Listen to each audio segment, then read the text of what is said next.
We are looking at count 1, guilty.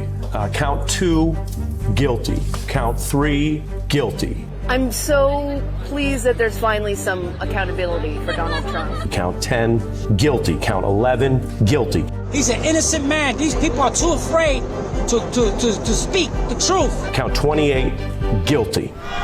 Yep, Donald Trump made history, and not in a good way. Count 33 and 34, guilty. Now, you've probably all got some questions. Is Trump an acronym? What does it stand for? What's this trial all about? Let's start with that one.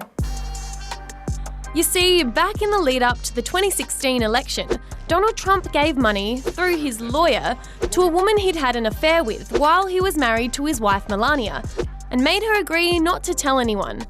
There's actually nothing illegal about that, but Mr. Trump lied on official documents about how the money was being used, and that's a crime. Doesn't sound like a serious crime. Well, some people say it wasn't. Mr. Trump says he was only prosecuted because some people don't want him to win the election. This was a rigged trial by a conflicted judge who was corrupt. But others say a crime is a crime. The district attorney who brought about the case said Mr. Trump was treated fairly, and the crime was serious because it was done to conceal a scheme to corrupt the 2016 election. Okay, next question. Will Trump go to jail? The judge will decide his punishment on the 11th of July, and the maximum sentence is 4 years in jail. But experts say it's not very likely Mr. Trump will get that, because he didn't have a criminal record until now. Likely, Mr. Trump will receive a non-custodial term and possibly a fine. There is a possibility that the judge could put restrictions on where Mr. Trump can travel, which could get in the way of his campaigning. What campaigning? Is he still running? Can he still be president? Even if he ends up behind bars, Donald Trump could still run for president.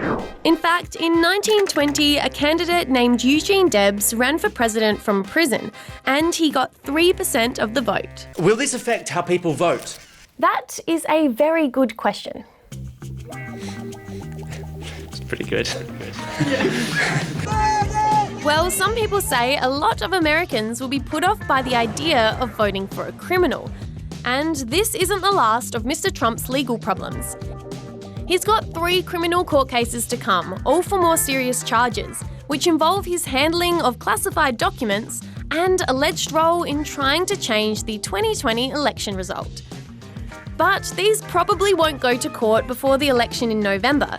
And in any case, some people say this. Even if Trump goes to jail, gets out, or gets bail, or whatever, we're all going to vote for Trump still. How's it going to change my mind? And what if he wins? Could he get rid of all of this? Well, that's another great question that we don't really know the answer to yet.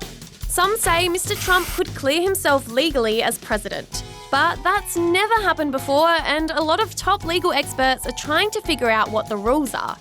In the meantime, Mr. Trump is going to appeal this decision and says he's going to leave it to the public to decide whether he should have the top job.